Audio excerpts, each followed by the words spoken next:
मैं रोचू एक तो माजरत माशाल्लाह जल्दी क्लास शुरू होगी आप उसके लिए माजरत, क्योंकि हमारा डिपार्टमेंट 2 महीने के बाद अब आहिस्ता आहिस्ता ट्रेन होगा। है, मुझे भी ट्रेनिंग की ज़रूरत है, इनको भी माशाल्लाह ट्रेनिंग की ज़रूरत है, क्योंकि घरों से होके आए हैं तसल्ली से खा पी के, माँ बाप ने अच्छा खासा खिला पिला के भेजा आपको भी, इनको भी और मुझे भी। ठीक है शहजादे, ठीक हो गया, थैंक यू। सब कुछ ठीक है। नाट पे आने ना बिगाड़ नहीं होगा। ले बेटा, स्प्रिंग 2026, ये हमारी मेरा ख्याल है कि नई स्कीम के मुताबिक फर्स्ट अटेम्प्ट है। और आप लोग भी आप में से कोई ऐसा बच्चा जिसने पहले से कोई कैफ का पेपर दिया हो, हाथ खड़ा करें। तो आप लोग माशाल्लाह कोई थोड़े से सीनियर बच्चे हो। मुझे लग रहा था कि शायद कोई ऐसे बच्चे होंगे जिन बच्चों ने अभी सिर्फ पीआरसी पास किया है या पीआरसी के पेपर दिए और अभी आके इस क्लास में बैठे होंगे। चलें, मेरा ख्याल डीआरएस या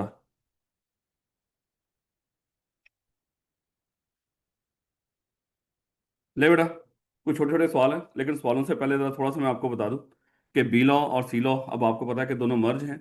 आज से जो हमारी क्लास शुरू होगी वो कंपनी लॉ की शुरू होगी, और तकरीबन 1.5 पौने 2 महीने में ये कंपनी लॉ का सिलेबस हम सारा खत्म कर लेंगे तसल्ली के साथ। उसके बाद हमारा बिजनेस लॉ की क्लास शुरू होगी, यानी कि है तो ये सारे का सारा बिजनेस लॉ, लेकिन इसमें भी दो हिस्से हैं। कंपनी लॉ का अलहदा है क्योंकि 2 वॉल्यूम्स हैं, वो भी हम डिस्कस करेंगे उसका। लेकिन बेटा थोड़े थोड़े आपके कुछ सवाल हैं जिन सवालों के जवाब देना बड़ा ज़रूरी है क्लास शुरू करने से पहले। सबसे पहले नई और पुरानी स्कीम में जो फ़र्क है उसमें ज़रा देखेंगे क्या हुआ। उसके बाद हम बिजनेस लॉ पढ़ते क्यों सीए के अंदर, या कुछ चैप्टर वाइज डिटेल होगी मेरे अच्छे, जो मार्क्स किस चैप्टर में से कितने मार्क्स का पेपर आएगा। उसके बाद कुछ पेपर पैटर्न डिस्कस करेंगे, कुछ स्टैट्स आपके साथ शेयर करेंगे, अभी नए तो नहीं लेकिन पुराने इंशाल्लाह आपके साथ जरूर शेयर करेंगे कि पहले कभी क्या हुआ करता था, और कोर्स कवरेज प्लान और टेस्टिंग सिस्टम जो भी होगा। अच्छा, मैं एक और चीज़ बता दूं कि अभी 2 4 दिन मुझे भी ज़रा थोड़ा सा यूज़ टू होने में टाइम लगेगा, जैसे हमारे ये बच्चे अभी वो यूज़ टू नहीं, तो मैं भी क्योंकि 1.5 2 महीने हो गए क्लास आखिरी पढ़ाए हुए। ये जो थ्योरी का टीचर होता है ना मेरे बच्चे, ये इसका जबान, इसकी जबान और इसका जो दिमाग है ना, इन दोनों में तालमेल होना बड़ा ज़रूरी है। तो हम ये 1.5 2 महीने हो गए कभी बोले ही नहीं है, क्योंकि पढ़ा पढ़ा के इतनी बात हुई होती है कि कभी ये इन दिनों के अंदर हम बोलते भी नहीं उस तरह का। तो दिमाग में सोचते तो रहे, लेकिन बोलना नहीं हुआ तकरीबन लास्ट 1.5 2 महीनों से।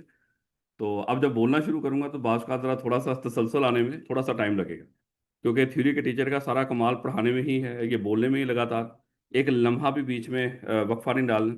अगर वक्फा डाल दिया बीच में तो बच्चे को लगेगा सर यहाँ पे रुक गए हैं, लगता है सर को यहाँ पे चीज़ आती नहीं। तो इसलिए मेरे बच्चे का थोड़ा सा टाइम लगेगा, हल्का सा, मेरा ख्याल है 2 4 दिन के अंदर इंशाल्लाह ये सारी सिचुएशन सही हो जाएगी और रवा हो जाएंगे। ले बेटा, जरा थोड़ा सा पहले नई और पुरानी स्कीम के डिफरेंस देखिएगा।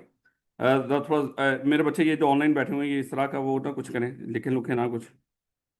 वो बच्चे बेचारे जल्दी में लगा के वो भी परेशान थे, मैं भी परेशान था।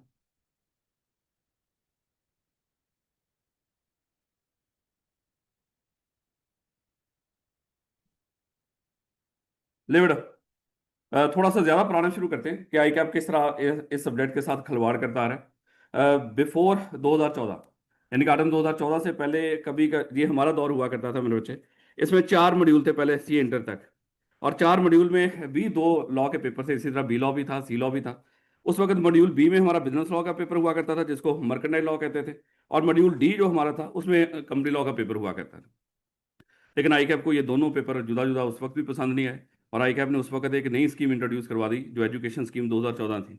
और इस स्कीम के अंदर इन दोनों पेपर्स को आई कैप ने मर्ज कर दिया, यानी कि ये मर्ज पहली दफ़ा नहीं हुए, ये पहले भी एक दफ़ा मर्ज हो चुके हैं। उसके बाद क्या हुआ, आई कैप क्योंकि वहाँ पे इतने बुजुर्ग लोग बैठे हुए हैं, उनको लग रहा होता है कि शायद हम वेले बैठे हुए हैं, और वेले बैठे लोगों को आपको पता है कि तनख्वाह नहीं मिलती, वो कुछ ना कुछ करते ही रहते हैं। अच्छा, उन्होंने कुछ नहीं किया स्वाय इस पेपर को तोड़ने और जोड़ने। पिछले कोई 10 12 सालों से 15 सालों से वो यही काम कर रहे हैं। अच्छा, उन बुजुर्गों के दिमाग में फिर आया जब उन्होंने ये पेपर जोड़ दिया कि यार ये पेपर तो बड़ा हैवी हो गया, तो बच्चों के लिए बड़ी प्रॉब्लम आना शुरू हो गई। उन्होंने क्या किया, नई एजुकेशन स्कीम इंट्रोड्यूस कराई 2021 के अंदर, और इस पेपर को फिर तोड़ दिया। और ये बिजनेस लॉ और कंपनी लॉ के नाम से जो भी आप पढ़ते आ रहे थे आपके सामने जो पिछले बच्चे, तो ये 2 पेपर मेरे बच्चे भी दोबारा से उसके कर दिए। फिर बुजुर्गों को रात को कोई ख्वाब आया होगा, उन्होंने कहा कि ला बेगम नाराज होगी, उसने कहा कि दोनों पेपर फिर लहदा लहदा कर दिया आपने। तो उन्होंने क्या किया, नई स्कीम आपके सामने इंट्रोड्यूस करवा दी, और इस नई स्कीम के अंदर इस पेपर को फिर जोड़ दिया। तो यानी कि ये समझ लें कि ये पहली दफ़ा नहीं हो रहा, ये पहले भी इस तरह के मामला हुए हैं जब ये दोनों पेपर इकट्ठे हुआ करते थे। और जब इकट्ठे हुआ करते थे, मैं अभी जो आपके सामने पेपर लेकर आया हूं, ये उस वक्त का जब ये दोनों पेपर आपस में मर्ज हुआ करते थे, और कोई तकरीबन आखिरी अटेम्प्ट थी उसकी मर्ज की, ताकि वो भी मैं आपको दिखाऊं कि उस वक्त किस तरह का पेपर आया करता था, क्योंकि अभी तक आई कैप ने इसका मॉडल पेपर नहीं दिया। लास्ट लम्हे तक मैं चेक करके आया हूँ कि शायद आई कैप ने इसका मॉडल पेपर दे दिया, लेकिन अभी मॉडल पेपर नहीं मिला। तो जैसे ही मॉडल पेपर आएगा फिर आपको पता चलेगा सही से कि एक्चुअली है क्या, आपका पेपर आना कैसे है, कितने नंबर के एमसीक्यूज होंगे, कितना आपका सब्जेक्टिव पोर्शन होगा, और कंपनी लॉ का पेपर क्या अलहदा हुआ करेगा जिन लोगों का सिर्फ कंपनी लॉ है, या वो पेपर एक ही पेपर के दो हिस्से होंगे। ये सारी बातें अभी मेरे अच्छे आपको पता चलेंगी जब आई कैप की तरफ से मॉडल पेपर आएगा। नहीं बेटा, ये तो हमें पता चल गया कि पेपर अब जुड़ गया है। अब मेरे अच्छे अगली बात कि आपका जो कैफ लेवल उसमें 8 पेपर है नई स्कीम के मुताबिक, और 8 पेपर्स में से हमारा जो पेपर फॉल करता है वो करता है कैफ 4 के अंदर, बिजनेस लॉ डायनामिक्स। क्योंकि अब इसमें दोनों डिफरेंट तरह के लॉज हैं इसके अंदर, खाली बिजनेस लॉ भी नहीं, खाली कंपनी लॉ भी नहीं, इसमें कुछ अदर लॉज भी हैं। तो इसलिए इसका ओवरऑल इस सारी सिचुएशन को कवर करने के लिए मेरे बच्चे उन्होंने जरा नाम के साथ थोड़ी सी वैरायटी ऐड कर दी कि बिजनेस लॉ डायनामिक्स आप ये पेपर पढ़ने जा रहे हैं। मॉडिफाइड का मतलब क्या है, ये नहीं कि ये नया पेपर है। देखो ऊपर जब आपका तीसरा पेपर है डीएसआर वाला, उसके साथ उन्होंने मेंशन कर दिया कि ये आपका नया पेपर है, लेकिन इसके साथ मेरे बच्चे उन्होंने लफ्ज़ सिर्फ लिखा है मॉडिफाई का। मॉडिफाई का मतलब क्या है कि ये पेपर जो पहले दो पेपर थे वो बिल्कुल हूबहू उन्होंने आपस में मर्ज कर दिए। हाँ, कोई थोड़ा सा सिलेबस उन्होंने कम भी किया है, क्योंकि पहले अगर दोनों चैप्टर वो सारे का सारा मिला देते तो शायद साइकोलॉजिकली आपके पास बड़े सारे चैप्टर बन जाते। लेकिन उन्होंने साइकोलॉजिकली आपको जरा थोड़ा सा मुतमिन रखने के लिए दोनों बुक्स को आपस में मर्ज तो किया, लेकिन बीच में से कुछ चैप्टर उड़ा दिए, लेकिन ज़्यादा नहीं मेरे बच्चे, सिर्फ 3 चैप्टर कम किए हैं। बाकी कुछ चैप्टर उन्होंने मर्ज कर दिया आपस में एक दूसरे के साथ। तो साइकोलॉजिकली अभी भी आपके पास पढ़ने के लिए 25 चैप्टर हैं, लेकिन अभी आप देखिएगा कि उन्होंने 2 वॉल्यूम दे दिए आपको, ताकि फिर आपको महसूस ना हो कि आपके 25 चैप्टर हैं। खैर, ले बेटा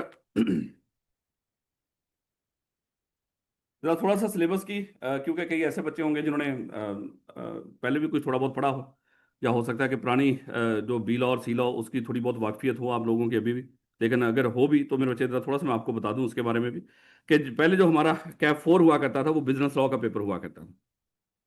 अभी भी मेरे बच्चे उसका नाम कैप 4 ही रखा है, लेकिन अब उसका बिजनेस लॉ पेपर नाम नहीं, बल्कि उसका नाम क्या है, बीएलडी, बिजनेस लॉ डायनामिक्स। अच्छा, पहले जो बिजनेस लॉ हुआ करता था उसमें 18 चैप्टर से, 18 चैप्टर से बिजनेस लॉ की बात कर रहे हैं। देखो 2 पेपर हैं आपके सिलेबस के अंदर, बिजनेस लॉ और कंपनी लॉ। मैं फिर आपको बता रहा हूँ कि 1-2 दिन लगेगा ना मुझे भी थोड़ा सा आपके साथ वो यूज टू होने में, तो ये सारा कुछ करने कराने में, पूछने बचाने में, तो इसलिए थोड़ा सा आप लोग खुद ही एक्टिव रहिएगा मेरे बच्चे। जो हमारा पहले बिजनेस लॉ का पेपर हुआ करता था उसमें कितने चैप्टर हुआ करते थे, 18 चैप्टर। अब मेरे बच्चे उन्होंने क्या कर दिया, इस बीएलडी के अंदर इस पेपर को मर्ज कर दिया, बिजनेस लॉ को। इसका नाम तो बीएलडी है, लेकिन इसमें मेरे बच्चे चैप्टर कितने कर दिए, 15 चैप्टर, यानी कि 3 चैप्टर्स की कमी हुई है। अब वो देख लेते हैं कि मेरे बच्चे क्या वाकई ही 3 चैप्टर्स की कमी हुई है, या बस आई कैप। देखो एक चीज मैं आपको बता दूं, आई कैप को कोई भी चीज कम करने में मेरे बच्चे किसी तरह का होता है ना कि आई कैप का कोई शौक हो कि आपको कुछ कम करके दे दें, नहीं मेरे बच्चे, ये कभी सोचिएगा भी। जो बुजुर्ग ये सारा आई कैप चला रहे हैं ना मेरे बच्चों, उन बुजुर्गों ने जितने पेपर पास किए हैं उन्होंने कसम उठाई हुई है उतने पेपर ये नई नस्ल से भी हमने पास करवाने हैं, चाहे जितनी मर्जी दुनिया बदल जाए। बुजुर्ग कहते हैं कि पाजी पेपर वही सारे पास करो जो हम लोग पास करके आए हैं। उनको बड़ा बुरा लगता है कि ये आज का चार्टर्ड अकाउंटेंट हमसे कम पेपर पास करके हमारे साथ आके बैठ जाए, है ये कैसे हो सकता है। इसलिए मेरे बच्चे ये लास्ट टाइम जब डिस्कशन हो रही थी उनके साथ, तो उनसे रिक्वेस्ट की कि सर कुछ पेपर कम कर दें। पूरी दुनिया के अंदर जितनी भी प्रोफेशनल क्वालिफिकेशन है सबसे ज्यादा पेपर आई कैप के हैं। उनसे रिक्वेस्ट की कि सर आप भी इन पेपर्स पे जरा थोड़ी सी नजरसानी करें और इन पेपर्स को कम करें। उन्होंने क्या कहना है, ये होने जा रहे हैं तो अगले दिनों में देखिएगा। उन्होंने कम कर दिए भैया। कम कैसे किए, उन्होंने पीआरसी के आपके 5 पेपर थे, उन्होंने कम करके कितने कर दिए, 3। लेकिन कमाल देखो उनका, है I2V और इकोनॉमिक्स पूरे के पूरे तकरीबन दोनों आपस में मर्ज कर दिए, है। कहते ला पेपर कम कर दिया हमने। अच्छा, उसमें से इंग्लिश उड़ा दी उन्होंने, उसकी जगह पे और भी हैवी कोर्स ले आए। कहते लो जाके ब्रिटिश काउंसिल वालों को अब आगे जाके असेसमेंट दो। पहले तो हम चेक किया करते थे, सत्यानाश नहीं कर दिया। मैं कह रहा हूँ इसलिए कभी भूलो भी ना, क्या ही क्या कुछ कम करके देगा। अब आपको लगा होगा कि उन बुजुर्गों ने ये 18 चैप्टर पास किए हैं और आपको कह देंगे कि जाओ जाके 15 पास कर लो, ये हो ही नहीं सकता मेरे बच्चे। लेकिन फिर भी जरा देखिएगा इन्होंने क्या किया। पहले तो ये जो ऊपर सारे लिखे हुए हैं, ये मैं आपके साथ स्लाइड वैसे शेयर कर दूंगा अगर जरूरत हो आपकी। तो पिछली जो पहली किताब थी मेरे बच्चे, उसमें हमारे कितने चैप्टर हुआ करते थे, 18 चैप्टर। अब इन्होंने क्या किया, अब हमारे रह गए हैं 15 चैप्टर। लेकिन वो 15 चैप्टर कैसे हैं, ये ऊपर तो सारे का सारा सेम है। ये सारे का सारा मेरे बच्चे जो ऊपर का एरिया आपको नजर आ रहा है ये सब सेम है, और सिलेबस भी सेम है। इसमें जो पहले पुराने चैप्टर हुआ करते थे वो उसी तरह ही है। इसमें यानी कि अगर कोई बंदा पुरानी किताब कोई पढ़ रहा हो या जरूरत को नहीं मेरे बच्चे पुरानी किताब पढ़ने की, कोई फायदा को नहीं उसका, लेकिन अगर कहीं से कोई पुराने लेक्चर ले रहा हो तो सारे का सारा मेरे बच्चे सेम ही है। तो फर्क कहाँ पे पड़ा है मेरे बच्चे, अगर आएंगे आप चैप्टर नंबर 14 के अंदर, तो चैप्टर नंबर 14 और चैप्टर नंबर 15 ये दो चैप्टर हुआ करते थे पहले, ये एक अलग एरिया है। जब हम पढ़ना शुरू करेंगे फिर मैं बता दूंगा आपको, नेगोशिएबल इंस्ट्रूमेंट इसको कहते हैं। अच्छा, आई कैप ने क्या किया, इन दोनों चैप्टर्स को अब नई स्कीम के अंदर मर्ज करके एक चैप्टर बना दिया है। तो मुबारक हो, उन्होंने एक चैप्टर यहाँ से कम किया है, यानी कि जो 18 से 15 हुए हैं, 18 से 15 कैसे हुए बोला, चैप्टर नंबर 14 और 15 जो पुरानी स्कीम के अंदर हुआ करते थे उनको क्या कर दिया है कि आपने मर्ज कर दिया है। अब बुजुर्ग कहेंगे कि हमने कम कर दिया सिलेबस आपका, लेकिन बुजुर्गों को बताना पड़ेगा कि सर आपने कम नहीं किया बल्कि उनको मर्ज कर दिया है। अच्छा, उसके बाद ये हमारा हुआ करता था चैप्टर नंबर 16। अच्छा, ये जो 3 चैप्टर थे ना पहले पुरानी किताब के अंदर, ये बड़े कमाल के थे। यहाँ से तकरीबन कोई 25 से 30 नंबर का पेपर आया करता था, और रट्टे का रट्टा सारे का सारा, इसमें कोई एप्लीकेशन नहीं आती थी। और ये था भी कोई 4-4 5-5 सफ़े का, मैक्सिमम 4-4 5-5, ये भी मैं ज़्यादा बोल रहा हूँ, 3-3 4-4 सफ़े का चैप्टर। और यहाँ से 25 से 30 नंबर आया करते थे। बुजुर्गों के दौर में ये हुआ ही नहीं करते थे। हैं इतनी याशी कि थोड़े से चैप्टर आप पढ़ें और थोड़े से यानी कि 8-10 पेजेस पढ़ें और उसमें से 25-30 नंबर का पेपर आ जाए, तो बुजुर्गों को बर्दाश्त नहीं हुआ।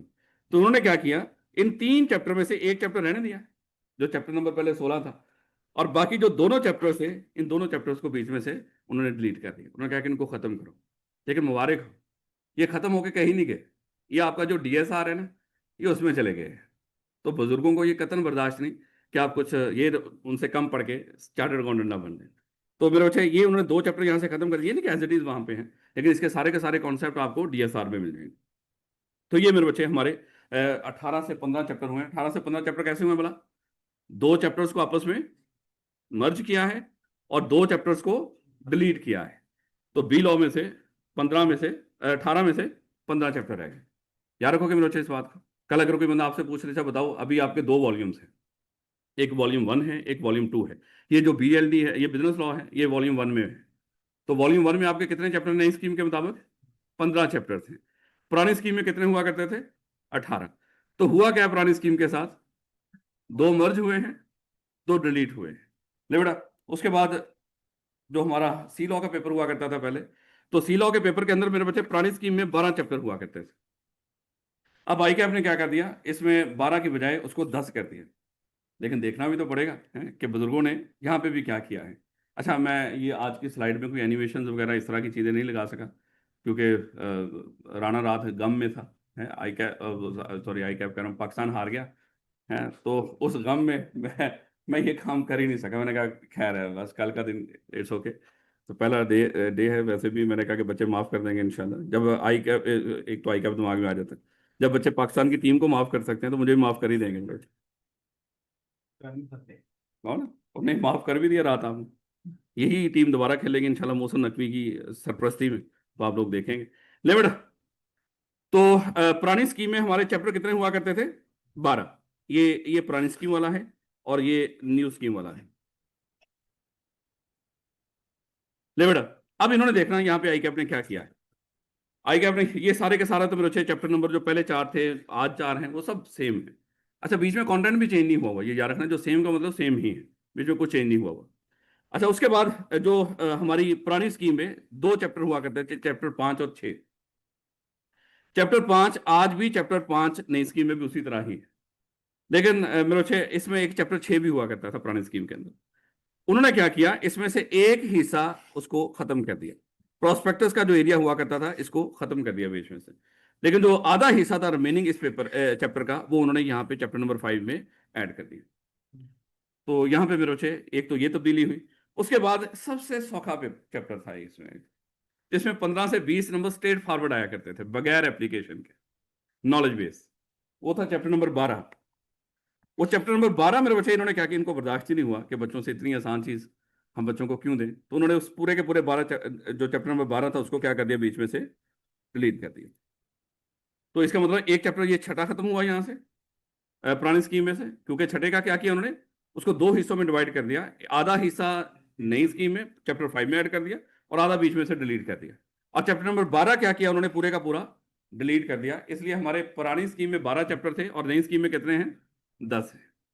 तो 15 हमारे बिजनेस लॉ में है, 10 चैप्टर हमारे सी लॉ में है, तो टोटल मिला के कितने हुए, 25 चैप्टर, लेकिन 2 वॉल्यूम में आपको नजर आएंगे, ताकि कहीं खुदा ना खासा आप घबरा ना जाए कि भैया 25 चैप्टर हमने पढ़ने हैं। होता है ना कि साथ कुछ और पेपर भी तो रखे होंगे आप लोगों ने, हैं 3 3 4 4, और कई जज्बाती बच्चे 5 का सोच रहे थे, लेकिन किसी सियाने ने बताया कि आप 4 पेपर ही दे सकते हैं। दिल कर रहा था उनका, क्योंकि पिछली 2 3 अटेम्प्टों से उन्होंने कोई पेपर पास नहीं किया, तो आप कह रहे थे हम तबाही फेरेंगे, 5 6 पेपर इकट्ठे ही देंगे, हैं।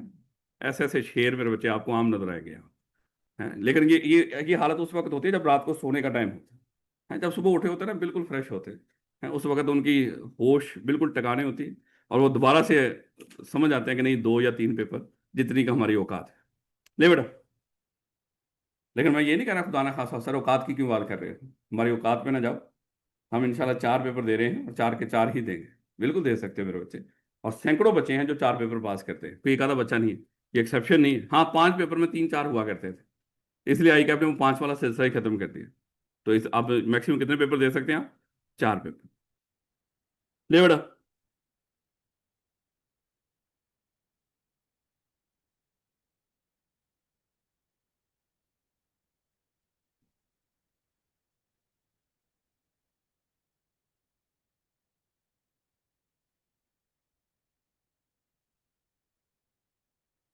अब जरा थोड़ा सा ग्रिड देख लो मेरे बच्चों। हमारे नए सिलेबस के अंदर 5 ग्रेड्स हैं, बल्कि 6 ग्रेड्स हैं, माजरत। हमारे नए सिलेबस के अंदर 6 ग्रेड्स हैं। 3 हमारे मेरे बच्चे बिजनेस लॉ के हैं, और 3 हमारे कंपनी लॉ के हैं। वेटेज इसकी मेरे बच्चे सामने दे रखे हैं, ये किसी काम की चीज़ नहीं होती, ना ही इससे आपका पेपर पास होता है, लेकिन वैसे ही ड्रामेबाजी करनी होती है ना पहले दिन। तो मैं मेरे बच्चे ये जितनी बातें बता रहा हूँ ना, ये सब ड्रामेबाजी, इसका कोई फायदा नहीं होना आपको पेपर पास करने में, लेकिन मजबूरी है ना। बाहर जाके कोई बंदा ये कहेगा यार सर ने तो कुछ भी नहीं बताया, कि सर को पता ही नहीं होगा कुछ भी। तो यकीन कर लो, सिर्फ मैं आपको अपना नॉलेज बता रहा हूँ अभी तक, इसका आपको कोई पेपर पास करने में कोई लेना देना ना। आपको क्या फायदा होगा? चैप्टर पहले 12 थे, अब 10 हो गए, हैं। कैसे पेपर पास हो जाएगा? हैं, पहले 18 थे, अब 15 हो गए, हैं? तसल्ली दिल को मिली थोड़ी सी, ठीक हो गया, है। देखिए मेरे बच्चे, पहले ये जो 12 पेपर थे, इसका पूरा अलहदा पेपर था। घर वालों को जब बच्चा बताता ना मेरा पेपर पास हो गया, वो 12 वाला जब होता था तो पूरी इज्जत मिलती थी एक पेपर वाले, हैं। अब वो दोनों पेपरों को मर्ज करके सिर्फ एक पेपर बना, इसलिए कोई फायदा नहीं मेरे बच्चे इन बातों का। लेकिन बहरहाल आपकी तसल्ली के लिए, तो हमारे कितने ग्रेड्स हैं मेरे बच्चे? टोटल 6 ग्रेड्स होंगे। तो किस ग्रेड में से कितने मार्क्स का आना है, ये सामने उसने बता रखा है, ये इतने काम की बात नहीं। हाँ, ये अगली बात जरा थोड़ी सी रेलिवेंट होगी कि सर किस ग्रेड में कितने चैप्टर्स हैं, वो थोड़ा सा काम का हो। ले बेटा, हमारे 6 ग्रेड में से अगर हम बात करें, सबसे पहले तो ये देख लो हमारे चैप्टर्स अब हैं कितने। पहला अभी हमने देख लिया कि 2 वॉल्यूम्स होंगे हमारे इस सब्जेक्ट में, एक वॉल्यूम 1 और वॉल्यूम 2। वॉल्यूम 1 हमारा बिजनेस लॉ, पुराना जो बिजनेस लॉ हुआ करता था मेरा, जो बिजनेस लॉ। और वॉल्यूम 2 हमारा कंपनी लॉ, जो पुराना हुआ करता है। बिजनेस लॉ में हमारे 15 चैप्टर हैं, और कंपनी लॉ में हमारे 10 चैप्टर हैं। तो टोटल मिला के कितने हुए बोला? 25 हुए, जो आपने तैयार करने हैं। और इस 25 में से इस दफा पेपर आएगा इंशाल्लाह। इसलिए मेरे बच्चे, मैं कह रहा हूँ कि जो साथ आप पेपर रखोगे ना कॉम्बिनेशन में, थोड़ा सा सोच के रखना, क्योंकि ये इतना आसान पेपर नहीं है। जाहिर बात है, 2 पेपरों की तरह का ये एक पेपर है। तो इसके साथ जब बाकी पेपर रखेंगे ना, तो थोड़ा सा सोच समझ के। ये ना हो कि आप 4 पेपर रख रहे हो, मैं ये नहीं कह रहा कि खुदा ने खासा रख नहीं सकते, लेकिन जब 4 पेपर रख रहे होंगे तो याद रखना कि दिमाग में थोड़ा सा सोचना। एक्चुअली आपने 4 पेपर नहीं रखे, आपने 5 पेपर रखे हैं। क्योंकि जाहिर बात है, ये दो पूरे के पूरे जितना के डिलीट हुआ मैंने आपको बता दिया, है। कोई मेरा ख्याल 5 6 पेजेस बनते थे उसके बिजनेस लॉ के, इसी तरह कोई 6 7 पेजेस बनते थे इसके सी लॉ, जो बीच में से पौने पौने 300 300 पेजेस में जितना के एरिया डिलीट हुआ है, वो मैंने आपको समझा दिया। लो बेटा, ग्रेड हमारे 6 हैं, चैप्टर हमारे 25 हैं। अब हम देखते हैं कि किस ग्रेड में कितने चैप्टर्स हैं। सबसे पहले हमारा जो ग्रेड ए मेरे बच्चों, कितने मार्क्स का आई क्या प्रेस करेगा? 3 से 6 नंबर का। इसमें सिर्फ एक चैप्टर है, चैप्टर नंबर 1। ये प्योर रटा है मेरे बच्चे, इसमें ऐसा कुछ नहीं, इसमें एप्लीकेशन नहीं कभी भी आती, ये सिर्फ रटा है। तो ये चैप्टर नंबर 1 इंशाल्लाह जब हमारा ये पूरा सिलेबस खत्म हो रहा होगा आखिरी दिन, ये चैप्टर नंबर 1 ही करेंगे। जब बेटा उसके बाद हमारा ग्रेड बी आ जाता है। ग्रेड बी में हमारे 2 से लेकर 9 तक, ये कितने चैप्टर बन गए? 8। तो 8 चैप्टर में बच्चे हमारे ग्रेड बी में होंगे, और इसकी वेटेज कितनी है? 25 से 32 नंबर तक, यानी कि कम से कम 25, और मैक्सिमम आई कैप कितना टेस्ट करेगा? 32। और आई कैप करता भी ऐसे है, आई कैप का जो एग्जामिनर जब पेपर बना रहा होता है ना मेरे बच्चों, वो ये सारी ग्रेड को दिमाग में रखते हुए ये कभी नहीं ये करेगा कि चैप्टर नंबर 1 में से 15 20 नंबर का दे दे। होता है ना कि बात का आप में से शेर वो लगा होता है चैप्टर 1, कहता है हो सकता है इस वक्त इस दफा किस्मत अच्छी हो, वो चैप्टर 1 में से ही सारा पूछ ले, हैं। ऐसा कोई नहीं मेरे बच्चे, इस तरह की किस्मत लेकर फिलहाल आप सीए में नहीं है। इस तरह की किस्मत, मैं अल्लाह माफ करे, वैसे आपकी किस्मत बड़ी जबरदस्त है, लेकिन इस तरह की किस्मत लेकर आप सीए में नहीं आए कि चैप्टर नंबर 1 में से 15 20 नंबर का पूछ लें। तो चैप्टर नंबर 1 में कितने मार्क्स का पूछेगा मैक्सिमम? मैक्सिमम 6 नंबर का, और कम से कम हो सकता है कि सरप्राइज दे दे आपको और पेपर में सिर्फ 3 नंबर ही मिले आप। जो दूसरे मेरे अच्छे चैप्टर होंगे हमारे, ये सीखेंगे इंशाल्लाह इसमें क्या चीज़ें होंगी। ये 8 चैप्टर हैं और ये 25 से 32 नंबर, यानी कि अच्छा खासा एरिया है। उसके बाद तीसरा हमारा जो पोर्शन होगा अदर बिजनेस लॉज हैं, ये मेरे अच्छे 10 से 15 नंबर, सॉरी ये 10 से 15 चैप्टर्स होंगे और ये 15 से 20 नंबर की टेस्टिंग होगी। तो चैप्टर नंबर 10 से लेकर 15 तक एक ग्रेड अलहदा बन गया, 2 से लेकर 9 तक अलहदा बन गया, और चैप्टर नंबर 1 अलहदा है। तो ये चीज़ें शायद इसको आप जरा थोड़ा सा याद रख लीजिएगा, क्योंकि जब आप किताब लेंगे उस किताब के ऊपर शुरू के अंदर ही जब ये ग्रिड बना होगा तो उसको जरा थोड़ा सा डिवाइड कर लीजिएगा चैप्टर को, यानी कि आप वहाँ पे इस तरह का कर लीजिएगा। ये चैप्टर नंबर 1 ये हमारा ग्रेड ए है, ये चैप्टर नंबर 2 से लेके चैप्टर नंबर 9 तक ये हमारा ग्रेड बी है, और चैप्टर नंबर 10 से लेके चैप्टर नंबर 15 तक ये हमारा ग्रेड सी है। और यहाँ पे लिख लीजिएगा कि इसकी वेटेज कहाँ से कहाँ तक होगी, तो थोड़ा सा आपको आइडिया रहेगा कि जो मैं एरिया पढ़ रहा हूँ वो कितने मार्क्स का टेस्ट होगा। ले बेटा, उसके बाद हमारा दूसरा कंपनी लॉ का पोर्शन आ जाता है, 10 चैप्टर्स।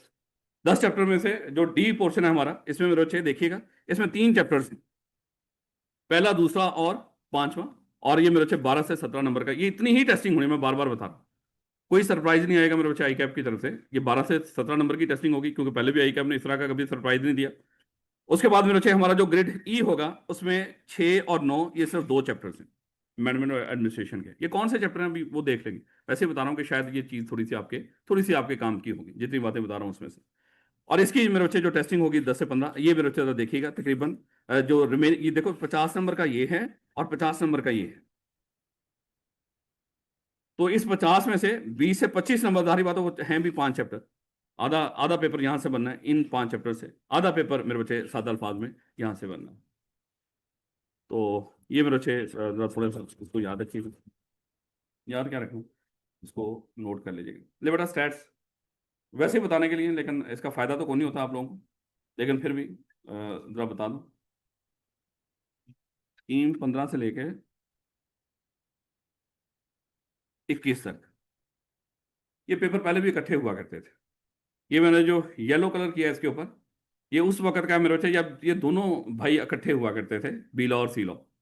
तो ये जरा देखिएगा इसका रिजल्ट क्या आया करता था, और ये भी जरा ध्यान रखिएगा, जब ये इकट्ठे हुआ करते थे तो ये थे भी सारे के सारे सब्जेक्टिव, उस वक्त एमसीक्यूज नहीं हुआ करते थे।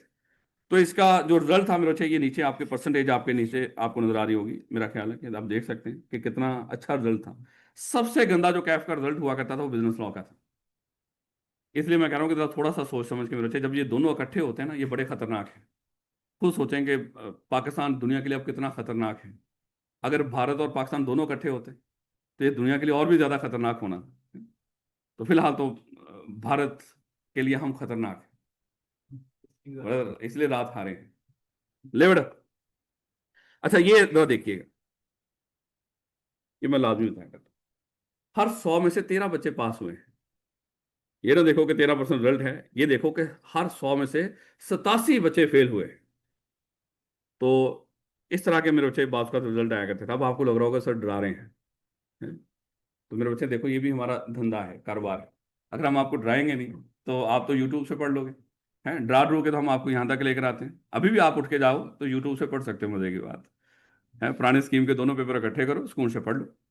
लेकिन मेरे बच्चे, जब आप दूसरे पेपरों के साथ इस पेपर को पढ़ रहे होंगे ना, फिर थोड़ी सी दिक्कत होगी। ये नहीं कि तैयार नहीं कर सकते, लेकिन इस पेपर के साथ आप, जिसको होता है ना कि इसका जितना हक बनता है उसको हक दे नहीं सकोगे। तो इसलिए सिर्फ नाइंसाफी से बचने के लिए आप क्लास में बैठ जाओ, बाकी करना चाहो तो जाके पैसे बचा सकते हो। ले बेटा, खैर वापस है। यहां तक ये पेपर दोनों मेरे छे ये मर्ज थे। लेकिन इसके बाद आई कैप ने क्या कर दिया था, एमसीक्यूज इंट्रोड्यूस करवा दिए थे यहां से। जब एमसीक्यूज इंट्रोड्यूस हुए थे मेरे बच्चे, एकदम से पासिंग रेशो बढ़ गई 35%। उसके बाद ये 43% तक भी गई, लेकिन फिर माशाल्लाह क्योंकि बच्चे ज्यादा इजी लेना शुरू कर दिया तो दोबारा से 30%, क्योंकि ये नई स्कीम मेरे बच्चे उस वक्त इंट्रोड्यूस हुई थी नहीं। ले बेटा, उसके बाद क्या हुआ, स्प्रिंग 2022 से ये पेपर दोबारा से जुदा कर दिया क्या, जो ये पीछे चला रहा था। ये स्प्रिंग 22 से इंप्लीमेंट हुई थी, जो एजुकेशन स्कीम 2021 थी। उस वक्त मेरे बच्चे ये इसका अलग अलग जो बी लॉ था, और ये इसी तरह मेरे बच्चे सी लॉ की भी दे रखी है, इसको गोली मारें, इससे कोई फर्क नहीं पड़ेगा। ले बेटा, अगली बात, जब पुरानी स्कीम में ये दोनों पेपर मर्ज हुआ करते थे तो 30 नंबर के एमसीक्यूज हुआ करते थे। क्योंकि अभी तक आई कैप ने किसी तरह का कोई पेपर पैटर्न नहीं दिया या मॉडल पेपर नहीं दिया, तो इसलिए ये बताना थोड़ा सा मुश्किल होगा कि इस दफ़ा आई कैप कितने वो रखेगा, लेकिन ज़्यादा चांसेस यही हैं कि शायद 30 नंबर के एमसीक्यूज हों। लेकिन मैं फिर कह रहा हूँ ये उस तरह का नहीं, अभी हतमी बात नहीं है। अगर ये इस तरह का हुआ फिर तो मेरे बच्चे सोने पे सुहागा, तो आपकी मौजें लग जाएंगी। लेकिन याद रखना वो खतरनाक भी उतने ही होते हैं एमसीक्यूज। तो क्योंकि जो गलत हो गया वो गलत हो गया, उसमें ये नहीं कहना कि सर वो कोई आधा नंबर दे देगा, है। यानी कि गलत ऑप्शन टिक करके आए हो तो फिर होता है ना कि यहाँ पे अभी तो लगा लेते हो ना, क्वेश्चन नंबर 1 33% किया है, क्वेश्चन नंबर 2 65% किया है, फलाना इतने परसेंट, और फिर पूछ रहे हो अच्छा मैं पास हो जाऊंगा, है। इतने नशेई लोग हैं, इनको ये नहीं पता कि तू इस सारे को जमा कर ले भैया, तेरी परसेंटेज तो देख ले 50% बनते हैं कि नहीं, नहीं दूसरों से पूछ ले। अच्छा ये क्वेश्चन मेरा 90% हुआ है, ये मेरा 80% हुआ, अच्छा मैं पास हो जाऊंगा, है। अच्छा वो भी उसके बराबर का ही है जो सामने बैठा हो जिससे पूछ रहे हैं। मेरा ख्याल है खुद भी प्लस माइनस कर सकता है, लेकिन बच्चा तो बच्चा ही होता है मेरा बच्चा। ले बेटा, ऑब्जेक्टिव टाइप कितने होंगे? मेरा ख्याल है कि तकरीबन शायद 30 नंबर के, लेकिन फिलहाल 15 भी हो सकते हैं, 30 भी हो सकते हैं, और रिमेनिंग मेरे अच्छे 85% मार्क्स सब्जेक्टिव होगा। जो 85% सब्जेक्टिव होगा वो आई कैप ऐसे ही किया करता है। इवन देन अभी हम इंशाल्लाह डीएसआर पढ़ेंगे, उसके अंदर भी इसी तरह की रखा हुआ आई कैप ने, ये नहीं कि बताया वहां पे, लेकिन मेरे अच्छे उसका जो सिलेबस दिया होता है उसमें जो टेस्टिंग लेवल बताए होते हैं उसी से पता चलता है कि इसमें से कितना सब्जेक्टिव, जो सब्जेक्टिव है उसमें से कितना नॉलेज बेस होगा और कितना उसमें से सिनेरियो बेस होगा। लो बेटा, जो सब्जेक्टिव हमारा 85 नंबर का होगा या 70 नंबर का होगा, जितना भी हो, उसमें से 40% हमारा नॉलेज बेस है। मतलब स्ट्रेट फॉरवर्ड आई क्या पूछेगा, जिस तरह आई क्या किताब में लिखा होगा उसी का सवाल बना देगा 1-2 लाइन में, और दोबारा से रिप्रोड्यूस करना होगा आपको, उसी चीज को दोबारा लिखना होगा। इसको कहते हैं नॉलेज बेस, या जिसको आप क्रैमिंग भी कहते हैं। यानी कि जो चीज जिस तरह याद की हुई है उसी तरह लिखनी है, उसको अप्लाई नहीं करना किसी सिचुएशन के ऊपर। लेकिन मेरे अच्छे यहाँ पे 60% जो एरिया होगा इन मार्क्स का, जो कि अगर तो 85% मार्क्स का हुआ सब्जेक्टिव, तो 51 का आपका सिनेरियो बेस होगा, और 40% यानी कि 34 मार्क्स का आपका नॉलेज बेस होगा, यानी कि स्ट्रेट फॉरवर्ड क्वेश्चन पूछे जाएंगे। और ये होता है हमेशा, कोई भी थ्योरी का पेपर हो उसमें लाजमी तौर पे knowledge based question I cap रखता है, चाहे वो ऑर्डर का पेपर ही क्यों ना हो। तो मेरे उसमें से भी नॉलेज बेस्ड क्वेश्चन आते हैं, याद रखोगे इस बात को। तो रट्टा भी होगा और हाँ सिनेरियो बेस्ड भी होंगे। अब मेरे से अगली बात है, इस ये जो एप्लीकेशन होती है ना, इसका 100% जो ताल्लुक होता है वो नॉलेज के साथ होता है। अगर आपको नॉलेज ही ना हो तो मेरे कभी भी एप्लीकेशन नहीं हो सकती उस चीज की। इसलिए मैं एक ही चीज पे वो किया करता हूँ, फोकस किया करता हूँ कि बच्चे जो चीज है हमारे सिलेबस के अंदर उसको याद कर लें। जब याद कर लेंगे मेरे ऑटोमेटिकली आपकी एप्लीकेशन का एरिया सेट हो जाता है। उसमें ये कहेंगे कि मैं कोई गिद्दर सिंह नहीं बताऊंगा आपको जिससे आपको पता चलेगा कि एप्लीकेशन कैसे होती है, ये सब बकवास है, इससे कुछ नहीं होगा। अगर मैं अपनी बातों से ही आपको सारी की सारी एप्लीकेशन समझा दूंगा तो मेरे इस किताब का फायदा क्या जो आपके हाथों में है।